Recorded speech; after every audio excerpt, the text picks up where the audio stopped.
আসসালামু আলাইকুম দর্শক মণ্ডলী, আজ আমরা হিলি টিভি নিয়ে উপস্থিত হয়েছি কবি রাহনামা সাব্বির চৌধুরীর বাসায়। কবি রাহনামা সাব্বির চৌধুরী হচ্ছেন একজন গৃহিণী, সমাজসেবক, ব্যবসায়ী এবং একজন কবি। আজ আমরা ওনার কাছ থেকে জানতে চাইব ওনার সাহিত্য জগতের প্রবেশের গল্প। তো চলুন জানা যাক। আসসালামু আলাইকুম। ওয়ালাইকুম আসসালাম। কেমন আছেন? আলহামদুলিল্লাহ ভালো। আমার সাহিত্য আমি অনেক ছোটবেলা থেকেই লেখালেখি করি, কিন্তু এত সিরিয়াস ছিলাম না। যখন আমি একটু অবসর হলাম তখন আমি একদম এটার প্রতি একটু সিরিয়াস হলে সাহিত্যের মধ্যে ঝুঁকে পড়লাম। ঝুঁকে পড়ার পর চিন্তা করলাম আমি তো লেখালেখি করি, তাইলে একটা বইটা করি। কিন্তু এইরকম আমাদের পরিবারের অনেকেই আছে, যেমন বিশেষ করে আমার নানার বাড়ির ওরা যারা কোনো বইটুই এখনো করে নাই, কিন্তু ওরা বই সাহিত্য চর্চাও করে না, কিন্তু কলম হাতে দিলে 2 কলম লিখতে পারবে। তা আমি এইভাবে করে করে আমারও এই লেখার তাহলে তখন আমি একবার সিদ্ধান্ত নিলাম আমার একটা বই করব। আমি এতগুলা কবিতা লিখলাম, গল্প লিখলাম। তো প্রথমে আমি আমার বই করলাম একটা 2022-এ আমার একটা বই বিমলিন বাতাস, একটা কাব্যগ্রন্থ আমি প্রকাশ করলাম। তো দর্শক মণ্ডলী, আমরা উনাকে আরো, আপনারা জানেন যে আমরা আমাদের হিলি টিভির আয়োজনে সবসময় বিভিন্ন স্তরের সমাজ সেবক থেকে শুরু করে রাজনীতিবিদ এবং সর্বস্তরের মানুষদের নিয়ে আমরা লাইভ আয়োজন করে থাকি। তো আজকেও এর ব্যতিক্রম নয়।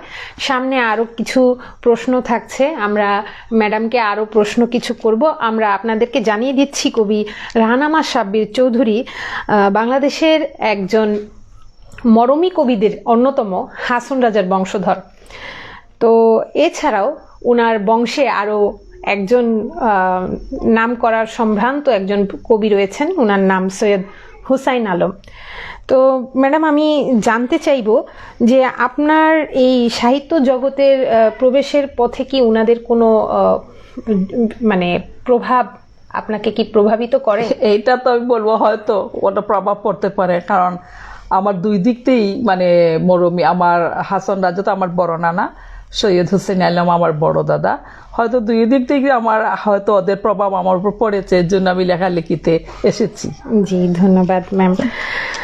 তো ম্যাডাম, আরও কিছু প্রশ্ন আমরা করব। সেটা হচ্ছে আপনার এই যাবৎ প্রকাশিত এবং অপ্রকাশিত গ্রন্থের সংখ্যাটা যদি আমাদেরকে একটু বলতেন। আমার প্রকাশিত হয়েছে 2টা কাব্যগ্রন্থ, বিমলিন বাতাস, আর আমার আরেকটা অনুকবিতা অতৃপ্ত সন্ধ্যায় একাকিনী। আচ্ছা। আর আগামীতে আমার 2টা বই, একটা আমার ভ্রমণ কাহিনী, আমেরিকার আমি গিয়েছিলাম, এটার উপর আমি লিখেছি। আমি ওইখানে 7টা স্টেট ঘুরেছি, ওইখানের উপর লেখা আমার একটা ভ্রমণ কাহিনী আর একটা গল্প বই, ছোট ছোট গল্প নিয়ে আমার একটা গল্প বই আগামীতে প্রকাশিত হবে ইনশাল্লাহ। জি। তো এখনকার জেনারেশন যারা আছে, আর এখনকার জেনারেশন বলতে না, আমরা সবাই জানি যে আপনার সবাই হচ্ছে মোবাইল নির্ভর, টেকনোলজি নির্ভর।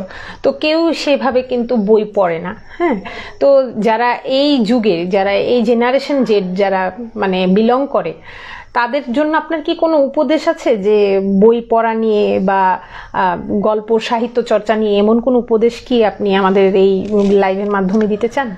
আসলে কি যেমন এখনকার যুগে সবাই, অনেকে আগে তো একটা সবাই একটা কাগজি কলমে লিখতো, কিন্তু লিখে লিখে একটা হয়তো একটা বই একটা হলে বই প্রকাশ করতো, বই পড়তো, সবাই পাঠক ছিল বেশি। তো এখনকার ছেলেমেয়েরা এই ধৈর্য নাই আমার মনে হচ্ছে। ওরা বই কিনে বই পড়বে, হয়তো ফেসবুকের মাধ্যমে ওরা কিছু গল্প ছোট ছোট গল্প, তাও বা কবিতাগুলো যদি ছোট হয় তাইলে ওরা পড়বে। আর এর চেয়ে লম্বা হলে আমার মনে হয় না ওরা পড়বে, ওদের এই ধৈর্য নাই। জি জি জি, যেটা আমি চিন্তা করতেছি, এটা আমার মনে হয়। এটা অবশ্যই, কারণ হচ্ছে এখন আমরা এরকম একটা যুগে বাস করি যে আমরা সারাক্ষণ মোবাইল ব্রাউজিং এ সবচেয়ে বেশি শর্ট ভিডিওটাই দেখি, কারণ আমাদের সেই সময়টা থাকে না। একদম ঠিক। হ্যাঁ, আমাদের স্বল্প সময়। তো দর্শক যারা আছেন, আমাদের লাইভে আছেন, তাদেরকে বলবো আপনারা ধৈর্য নিয়ে আমাদের লাইভটা দেখুন। আমরা বেশিক্ষণ সময় নিব না, আমরা লাইভকে বেশি দীর্ঘায়িত করব না। ম্যাডামকে সর্বশেষ প্রশ্ন করে আমি বিদায় নিয়ে আপনাদের এখান থেকে বিদায় নিব। সেটা হচ্ছে আপনাদের একটি সংগঠন আছে আমি যতদূর জানি, সেটার নাম হচ্ছে বিশ্ব বাংলা সাহিত্য সাংস্কৃতিক পরিষদ। হ্যাঁ। তো এর সামনে কোনো কার্যক্রম আছে কি? আমরা হ্যাঁ, আগামীতে আমাদের বর্ষপূর্তি একটা অনুষ্ঠান হবে, সম্ভবত এ মাসের শেষের দিকেই হবে, নভেম্বরের শেষের দিকে।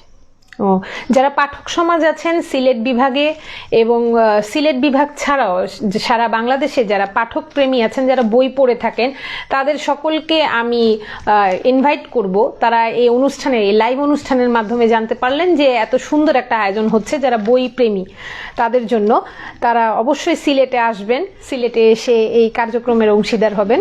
অবশ্যই, সবার দাওয়াত। অবশ্যই। আর হচ্ছে ম্যাম, আমি আর লাইভকে দীর্ঘায়িত করব না। আপনার কি আমাদের হিলি টিভির দর্শকদের জন্য, টিভির সকল কমিটি সকল সদস্যদের প্রতি আমার আন্তরিক ধন্যবাদ ও কৃতজ্ঞতা রইল। সবাই ভালো থাকেন, সুস্থ থাকেন, আমার এই দোয়াটুকু রইল। জি ম্যাডাম, আপনাকেও ধন্যবাদ। আপনার এত মূল্যবান সময়, এত কষ্ট করে আপনি আমাদের মাঝে, আপনার বাসায় আমরা এসেছি এবং আপনি আমাদের সময় দিচ্ছেন। তো যারা দর্শক শ্রোতা আছেন তাদেরকে বলবো যে এখন এই মুহূর্তে আমরা উনার বাসায় আছি। উনার বাসাটা দেখছেন যে কত সুন্দর, অনেক উনি যেমন কবি, যেমন গুণী, সেরকম ভাবে সে কিন্তু তার পরিবেশটাও কিন্তু খুবই সুন্দর। হ্যাঁ, তো বন্ধুরা এবং দর্শক শ্রোতারা যারা আছেন তাদের সবাইকে জানাই আপনারা সবাই ভালো থাকবেন এবং সুস্থ থাকবেন। আমি একটা আমারও বিশ্ব বাংলা সাহিত্য সাংস্কৃতিক পরিষদে যারা দেখছেন লাইভে, সবার প্রতি আমার আন্তরিক অভিনন্দন, শুভেচ্ছা, ভালোবাসা রইল। জি, এখনকার মতো সবার কাছ থেকে বিদায় নিচ্ছি। আমি নাতাশা। সবাই ভালো থাকবেন। আল্লাহ হাফেজ।